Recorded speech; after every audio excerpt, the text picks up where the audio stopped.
Yo, what up? Street Talks, Street Gods, Street Vlogs, MSTR Talks, Urkham Das. Alright, some thoughts. Skepticism. Maybe buying MSTR on margin is a good idea. I mean, honestly, I think, MSTR all-time highs loading.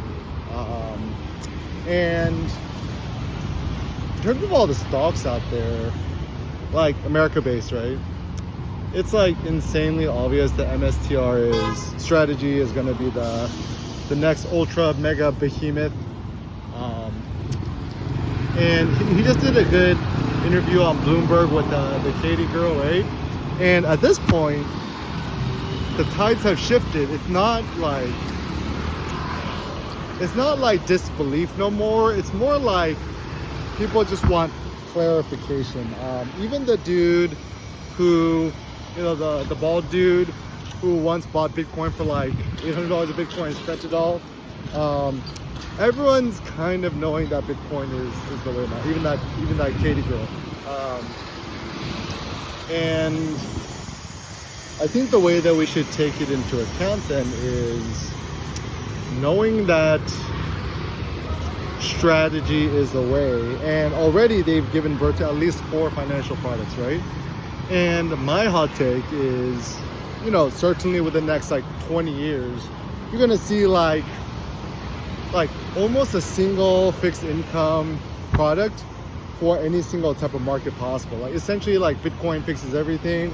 And so it's gonna be like a razor blade precision approach for new exchange traded products or IPO'd stock that essentially will solve some sort of need. The big one too is that the reason why things like Stride STRD is so well positioned is they're essentially targeting markets that are unsaturated at the bull. Like you got bajillions of dollars on the plate, and you cannot oversaturate the markets. And even the good news is lately, strategy has been able to prove that with their fully torqued Bitcoin strategy, that they could accumulate Bitcoins without even touching the MSTR common equity stock, right? And so what that then means is it's going to be like this quad reflexive engine. There's this funny Twitter meme that's called 4D chess. If you're playing chess but in 4 dimensions, to use simple vector math is not really applicable. And I mean, come on, I think Michael, I'm about to watch it, the Jordan Peterson interview. Just wait until he gets interviewed by Joe Rogan. It's gonna go bananas. And I think what's so unique about Michael Saylor is how rarely do you ever see a big, influential CEO just on random podcasts all the time, right? And I think this is where the Feng Li and the Michael Saylor strategy is good, is that Feng is running operations, right, CEO, and Saylor is essentially kind of the paladin knight galloping in the front, leading the charge. And he said something interesting. It's kind of true. Is that the reason he does the podcast, stuff like that, is a lot of the stuff is effectively a knowledge gap. It's an educational thing, and also to do an interview on a popular podcast, you're gonna get 1 trillion times more reach than you would, doing it the traditional way. News spreads virally. And one of my hot takes is, I call it the attention economy. I think in today's world, you cannot really even pay people to pay attention. Attention is autotelic. You pay attention to things you care for, right?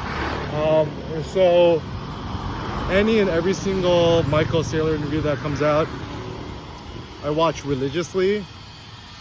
And it's almost like getting a triple, PhD in economics, philosophy, finance entrepreneurship for free. And I think right now, like maybe besides Elon, there's really no other great innovator or entrepreneur out there. And also like Michael Saylor is good. Ooh, like that Prius. Thanks to Prius right over there. Michael Saylor is also good too because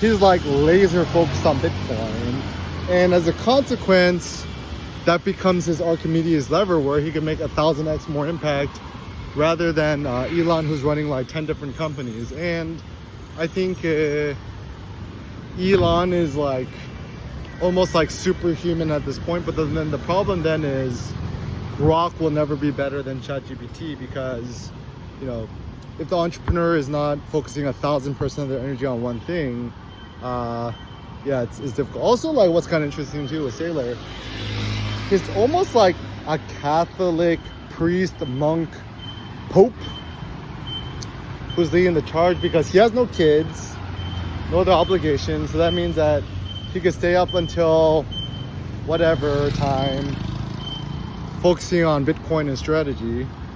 Whereas Elon, I think he's got like the weight of the world on his shoulders. And look at Michael Saylor, he's like 60, he looks great. He's like in great shape, happy, enthusiastic. He's like very, very positive. And he's actually very in tune with like millennial, maybe even Gen Z culture. And I mean, strategy, MSTR, common stock has given me more wealth than I could have possibly imagined in such a short period of time, in about a year. And so as a consequence, like, yeah, I'm Saylor till I die. I got into MSTR when I was like 150, just, you know, our Roth IRA monies, and it's almost like more than doubled. And so, yeah, like Saylor says, what, conviction or faith is a gift, volatility is a gift to the faithful. I think it's true. It's like volatility. It's like anytime it plunges down a lot, it's a sign that, you know, it's going to bounce back up to new higher highs. So how to deal with the volatility? I mean, just follow Saylor on X and watch his interviews. I would actually recommend to not check prices whenever possible. I mean, it's kind of not a useful metric because we're playing for eternity. And a simple thing is just at the end of the week, you could check if you plan on, you know, buying more or selling, whatever, right? My simple like FIRE blueprint, financial independence, retire early blueprint, it's pretty simple. The strategy is just buy MSTR stock, right? You know, it goes up, you sell a little bit of it to pay your rent and your expenses, and then you keep living your life. It's like pretty simple. I think it's actually probably the best strategy. And I think a thing that's very difficult to think and consider is, honestly, at this point, guys, everything just kind of becomes philosophical. So like whatever you decide to do, it's not really based on math or, you know, whatevs. It's more like, what do you care for? What do you believe in? Everyone's in a different position. Like, do you have kids? Do you not? Are you single? You know, how old are you? And so one fit all advice will not fit everybody. And I think the simple way to think about things is, when you're proceeding in life, to always have an open mind, because as information changes and you know, stuff changes, according to Bayes theory, you must change your assumptions and whatevs because the world's different now, right? So for example, this kind of allows thinking about it, right? 5 years ago, 10 years ago, could you have ever imagined that ChatGPT Pro got this powerful? No, right? Even, you know, ChatGPT Pro could, you know, code for you. So if you weren't a specialist, you didn't have to do a coding boot camp, and then you could, you know, have the AI do it for you. And actually, my vision is, I think the next big, like, you know, they talk about leadership, right? The entities that will prosper this generation are going to be the ones that could direct the AI agents the most effectively. So, like a good general, right? Like, let's say you have like 5 trillion AI agents, right? Working for you. The input output. So the output of the AI is given on the quality or the phrasing of the query. And this is where being very precise with the language or having creative ideas is also useful. Even like simple things like knowing how to read in between the lines, of being skeptical. I mean, honestly, guys, at this point, all the information out there is wrong. It's false. And because of chat, everything is now just an opinion. What that means is, you know, besides the truth of Bitcoin, like all opinion is just, like all the information out there is just opinion. And so what is you to do about it? Obviously you want to become wealthy. I mean, if you're wealthy, independently wealthy, you can do whatever you want. You're not really, like, then the news of the external world doesn't really affect you, right? Even Jack Dorsey, his motto is Bitcoin and chill. And so